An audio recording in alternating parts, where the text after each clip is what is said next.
दोस्तों, वक्फ संशोधन बिल क्या है जिसकी वजह से पूरे देश में हंगामा हो रहा है? आइए इसको आसान और सरल तरीके से समझते हैं।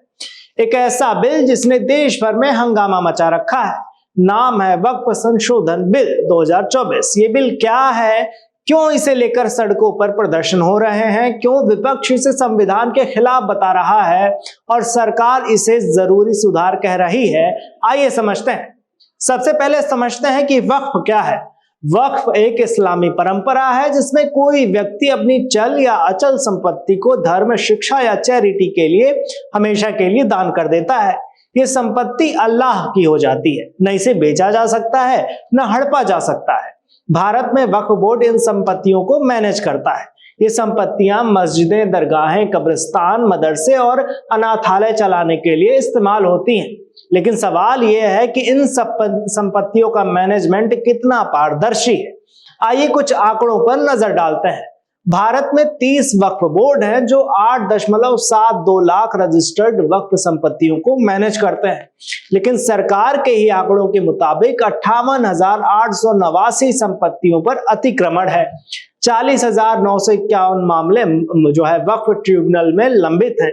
इसमें से 9,942 मामले मुस्लिम समुदाय ने वक्फ संस्थानों के खिलाफ दायर किए हैं।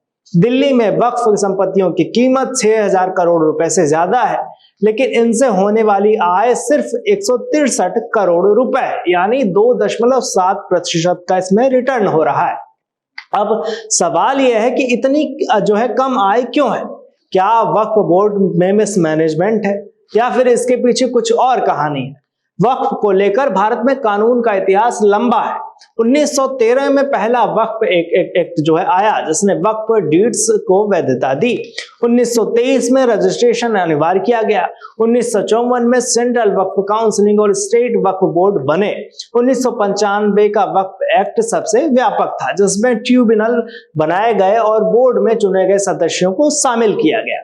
अब 2013 में इसमें और संशोधन हुए जिसमें अतिक्रमण की परिभाषा दी गई और बोर्ड की निगरानी बढ़ाई गई। लेकिन 2024 का वक्फ संशोधन बिल आया जिसे लेकर देश भर में बवाल मच गया। तो इस बिल में क्या है इसको समझ लेते हैं। 8 अगस्त 2024 को केंद्रीय अल्पसंख्यक मामलों के मंत्री किरण रिजिजू ने इसे लोकसभा में पेश किया। बिल का नाम बदलकर United Waqf management empowerment efficiency and development act 1995 कर दिया गया। लेकिन नाम से ज्यादा इसकी धाराएं सवाल खड़ी करती हैं। पहला, इनमें सेंट्रल वक्फ काउंसिलिंग और स्टेट वक्फ बोर्ड में गैर मुस्लिम सदस्यों को शामिल करना अनिवार्य कर दिया गया। वक्फ संपत्तियों के पहचान और अतिक्रमण हटाने का अधिकार डिस्ट्रिक्ट कलेक्टर को भी दे दिया गया। इस बिल के खिलाफ देश भर में प्रदर्शन हो रहे हैं। 23 अगस्त 2024 को लखनऊ में शिया मौलवी सैयद कल्बे जब्बाद ने अस्फी मस्जिद के बाहर प्रदर्शन किया। 17 मार्च 2025 को दिल्ली के जंतर मंतर पर all India Muslim personal law board यानी AIMPLB ने बड़ा विरोध प्रदर्शन किया। AIMPLB के प्रवक्ता SQR इलियास ने कहा कि ये बिल वक्फ संपत्तियों को सरकार के नियंत्रण में लाने की साजिश है। इससे दूसरी धार्मिक संपत्तियों पर भी ऐसा कदम उठाया जा सकता है। AIMIM के सांसद असदुद्दीन ओवैसी ने इसे असंवैधानिक करार दिया। 19 मार्च 2025 को राज्यसभा सांसद नसीर हुसैन ने कहा कि ये बिल देश भर में दंगे फसाद करवाने वाला है। ये मस्जिदें, दरगाहें और कब्रिस्तान छीनने का काम करेगा। 8 अगस्त 2024 को जब यह बिल लोकसभा में पेश हुआ तो विपक्ष ने इसे संविधान विरोधी और मुस्लिम समुदाय पर हमला करार दिया। भारी हंगामे के बाद इसे ज्वाइंट पार्लियामेंट्री कमेटी यानी JPC को भेज दिया गया।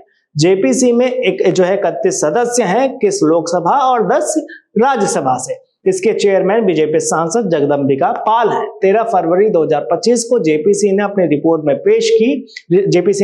पेश की जिसमें 14 संशोधन बिल को मंजूरी दी गई। लेकिन विपक्ष के 44 संशोधनों को खारिज कर दिया गया। विपक्षी सांसदों ने आरोप लगाया कि उनके डिसेंट नोट्स को हटा दिया गया।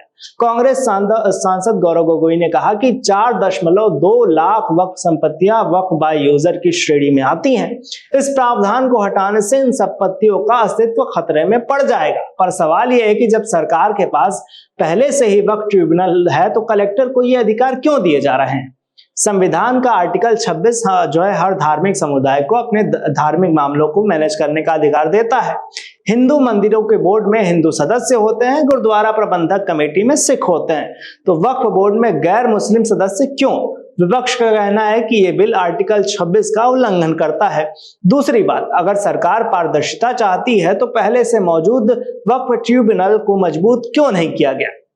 40,951 मामले ट्रिब्यूनल में लंबित हैं, लेकिन बिल इनके समाधान की कोई बात नहीं है। सरकार का कहना है कि यह बिल वक्फ बोर्ड में पारदर्शिता और जवाबदेही लाएगा। किरण रिजिजू ने कहा कि वक्फ संपत्तियों का मैनेजमेंट सिर्फ मुस्लिम एलीट के हाथ में है, हम इसे सुधारना चाहते हैं। सरकार ने सच्चर कमेटी की सिफारिशों का हवाला दिया, जिसमें वक्फ संपत्तियों के मिसमैनेजमेंट की बात कही गई थी। अगर मिसमैनेजमेंट की बात है तो वक्फ बोर्ड की स्वायत्तता को खत्म करने की जो है इसका समाधान कहां है? और अगर सरकार को इतनी ही चिंता है तो उसने सच्चर कमेटी की दूसरी सिफारिशों को लागू क्यों नहीं किया, जैसे मुस्लिम समुदाय की शिक्षा और रोजगार में हिस्सेदारी बढ़ाना? वक्फ बिल पर आपकी क्या राय है, हमें कमेंट में बताइएगा और तब तक देखते रहिए राजस्थान वन।